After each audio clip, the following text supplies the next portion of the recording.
लेकिन ईश्वरीय रीति से आप बिल्कुल भी बुद्धिमान नहीं हैं। वचन कहता है कि यहोवा की व्यवस्था खरी है, प्राणों को बहाल करती है, उसके नियम विश्वास योग्य हैं, साधारण लोगों को बुद्धिमान बना देते हैं। अगर आपके अंदर परमेश्वर की बुद्धि नहीं तो आप पा सकते हैं। पहला काम, परमेश्वर से डरना, पाप ना करना।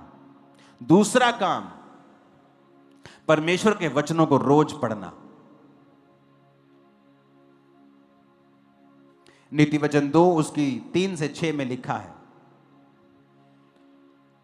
यदि तू प्रवीणता और समझ के लिए अति यत्न से पुकारे, उसको चांदी के समान ढूंढे, गुप्त धन के समान उसकी खोज में लगा रहे, तो यहोवा के भय को तू समझेगा और परमेश्वर का ज्ञान तुझे प्राप्त होगा।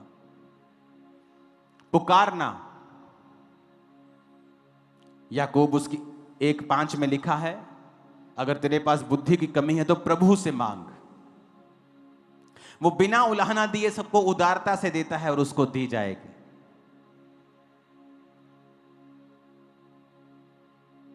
और इससे पहले अगर आप 1 से 4 आयत पढ़ेंगे तो वहां पर परीक्षाओं का जिक्र है, जहां वो कह रहा है कि परीक्षा में तू अपने धीरज को संभाल के रख। फिर कह रहा है कि बुद्धि को मांग, क्योंकि जब आपके अंदर परमेश्वर की बुद्धि होती है आप परीक्षा में स्थिर रह सकते हैं। जब दानियेल के जीवन में परीक्षा आई, परमेश्वर में सही चलने के बावजूद भी उसे बंदी बनाकर ले जाया गया, फिर भी उसने परमेश्वर की बुद्धि को नहीं छोड़ा और कहा मैं ये खाना नहीं खाऊंगा जो बाइबल के वचनों के खिलाफ है।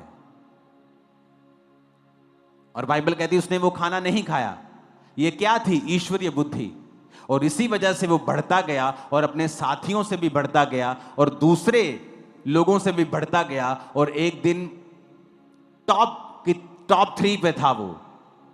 रीजन ईश्वरीय बुद्धि आई कैसे? परमेश्वर के वचनों के ऊपर चल के। कहता अगर तू अति यत्न से पुकारे, चांदी के समान उसे ढूंढे, धन के समान उसकी खोज में लगा रहे। कि वचन क्या कहता है? एलीमेलेक ने क्या किया, नियोमी ने क्या किया? जब परीक्षा आई तो ईश्वरीय बुद्धि का प्रयोग नहीं किया कि फिर क्या हो गया, अगर परमेश्वर के घर में रोटी की कमी है तो हम यहीं रहेंगे, परमेश्वर प्रोवाइड करेगा, क्योंकि यहां पर आराधना है। मैंने बहुत से लोग देखे हैं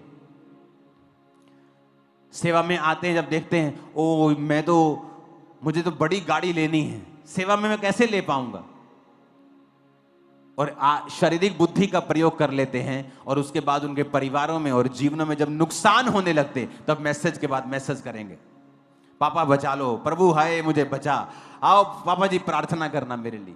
क्योंकि पहले तुमने सांसारिक बुद्धि और लालच में आके तुम फंस गए और अब तुम चाहते हो तुम निकाल दिए जाओ। अब ऐसा पॉसिबल नहीं होगा, क्योंकि पहले तुम्हें ईश्वरीय बुद्धि को पूछना था कि क्या ये मैं ये काम करूं, क्योंकि हो सकता है परमेश्वर वहीं पर आपको इतनी बरकत दे और साथ में सुख भी दे जो आपको वहां मोआब में जाके नहीं मिलेंगे। आमीन। वचन क्या कहता है?